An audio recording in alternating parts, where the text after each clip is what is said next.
people made me feel pretty welcome. That's amazing. I can imagine that. I mean, because even at that age as well, when you were only 5, did you kind of feel that the chess world, when you kind of got into it, you started getting these accolades and winning these tournaments and becoming a national champion? Did the world start to open up for you in terms of opportunity? I don't know how the chess world works in that respect. Is there suddenly kind of like, people obviously take notice. You said like, locally everyone knew who you were, but do you suddenly start to see a bigger picture of like, okay, this is where chess could go if I commit to this? So funnily enough, my parents never really cared that much about my chess in the sense that they cared about chess itself. Like, you know how some parents really want their kid to become the Olympic champion for skiing or equestrian or like something, right? My parents just wanted me to get into a really good university. So coming out of China, I would say in the early 2000s, the opportunities were a little bit more limited. We didn't really have like financial resources. We weren't like, investment immigrants or anything like that. They were there purely on academic merit. And sort of coming from that, we imagined that it would be really difficult for us to, my parents both came from really good universities in China. And I think from that, they were like, you have to get into a really good university in the Western world because that's what we moved here for. So growing up in Europe, we looked towards getting into Oxford, getting into Cambridge. And from a very young age, I was telling people like, oh, I'm going to go study medicine at Oxford or something like that. And I think from this, my parents thought that chess would be the best way for me to get into a good university because, on grades alone, you're not quite sufficient. You have all these like crazy, talented, extremely intelligent, gifted people who are, academic, winning some games, like being a model, being an engineer, people are just so well-rounded when they get into schools like this. And they thought that for me to get into a really good school, it would be really important for me to have something that made me stand out. So, yeah. Did it end up happening at all? Did you go to one of these schools? I did not, in fact. Okay. I moved to Canada, and then from there we tried getting to Harvard and Ivy Leagues and stuff. I didn't get into those either. Because again, I think about chess and you get the kind of, I guess it has so much merit to it in terms of when you kind of, you're trying to get into these different things and you think, oh, this can stand me out from the rest of the crowd here. I've got a real skill. And I guess when you kind of think about Finland and then you move to Canada, were you kind of obviously continuing that chess journey? Did you suddenly see, was it a very different space in Canada for the chess community? Was it a very different world to Finland? Did it feel bigger? Was there more opportunity there as well? It was definitely bigger just because of population. I would actually say the city I grew up in northern Finland, is called Oulu, had a very decent sized chess community for how small the city was. So I kind of think relative to that, Canada obviously has a bigger chess community because the cities are bigger, the country is bigger. And it was really interesting, I guess, playing in Canada because I already won like the accolades in Finland. Like I already won Finnish national, the Finnish women's championships basically at age 9. Like there wasn't as much competition specifically in like the women's category in chess. There's women's categories and there's open sections. So in Finland, most of the time when I was playing these under 10 tournaments, actually every time I was playing these under 10 tournaments, they were always open. I was always the only girl. And in Canada, there was actually a significant amount of girls that played chess. There was always like, I would always start playing the girls category. Like I stopped playing open sections by the time I was 11 coming into Canada, just because, it'd be pretty insane for me to try to win the Canadian. Not that I can. I won a couple of open tournaments in Canada as well. Like every year I would play the Canadian school chess championships, and that was open. There was no girls only. I'd win that. But then when I played Canadian like national championships, which is the one that qualifies you for the world youth chess championships, I would just play the girls section. So I think from that, it was kind of interesting to see this divide. It was really clear to me that I could compete with the boys, but it didn't really make that much sense to. It wasn't like I was going to get more out of it.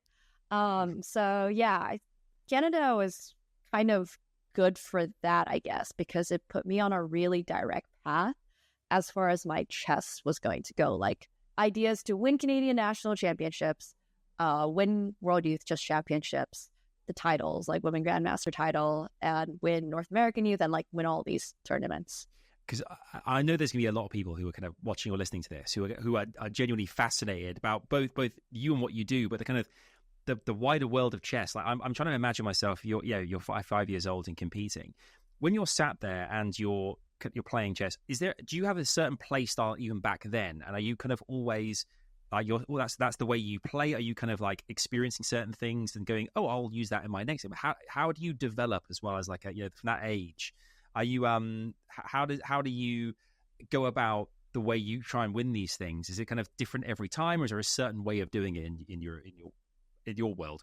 I would say when I was growing up, I had my playstyle changed a bunch over the years, because obviously you learn new things, you have new coaches, you have different coaches, you like all that stuff. Things influence it.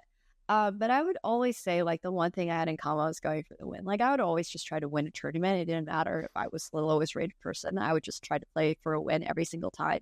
And I think I carry that very much into adulthood. My playstyle is very different now from when I started out. Actually, it's probably very similar to when I first started out. There was like a phase in the middle where I had a very like positional, slow chess phase, and now I'm super aggressive. I just try to checkmate people all the time because I'm playing shorter time controls. It works better. So I would say I've actually kind of reverted back to my 5-year-old playing style. But outside of that, I wouldn't say that there's anything distinct that I do, or it's not really something that I think about. I would say like I'm very aware of my playstyle changing. I'm not trying to change it for any particular reason. I just think in specific years or during specific times, like this is what I would rather do.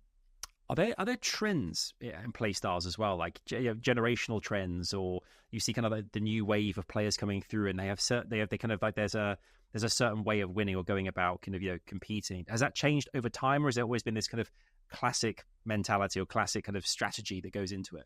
I would say it's definitely changed significantly in the last couple of years. Back in the early 2000s or 2010s, I guess, between 2000 and 2010, the most popular openings were oftentimes really slow. There was like, everybody loves to joke about this thing called the Berlin draw in chess, and sort of like the Berlin Wall. It's a pretty boring opening where nothing really happens and people draw in a certain number of moves. And this opening is thankfully played a lot less these days. I would say chess has gotten to a level where, with the rise of engines, with the rise of everybody having like access to these and coaches and all this, openings are pretty intense. And whoever does the best opening preparation is very much going to end up coming out of the opening with an advantage. Wow, what a surprise. But it's also made chess kind of different, I would say. Not everybody likes it, obviously, because it means that it's more work for the top players because they have to be so on top of things. But I also think for the average chess player, the people that are coming in, there's obviously a couple of openings that everybody loves to play. I think most people have heard of the London system. Most people have heard of the Vienna, thanks to Levy, thanks to Gotham Chess. Most people have heard of the Carl Khan. And, there's these openings that are super trendy and fun to play, especially at lower levels. But at the higher level, it's still like this hardcore grind. Like we have to get the best opening out. You're saying these different terms for things, and I've never heard of them, and they fascinate me. I mean, I know things like the Queen's Gambit, obviously thanks to the show, and I'll get onto that shortly. But I mean, all these different kind of like these different play styles and things you mentioned and kind of openings. Is there always a counter to that kind of way you start a game? Obviously, you say the openings are so pivotal. Is there always a counter for things? Are there some that simply kind of difficult to defend against? I mean, how have you found in your kind of playing history? Is it kind of, do you kind of see from the first kind of pawn or first kind of moves, you think, okay, they're doing this, I know exactly what's going to happen here? Like, are you thinking like 6 or 7 moves ahead? Like, I'm really curious about how far ahead you're planning.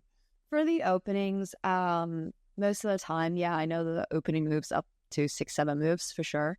There's some openings I know way deeper than that, just because I've like analyzed them for my own World Cup matches or something, and they go like 20 moves deep. But at higher levels, yeah, most of the time you just have the best response to this opening. You play this best response. There's not that much room for creativity. There is some, of course, but there's not as much room for creativity as obviously 20 years ago. Like, we've gone into a level where openings can be so thought out and figured out, and the best moves are there online if you want to look through it.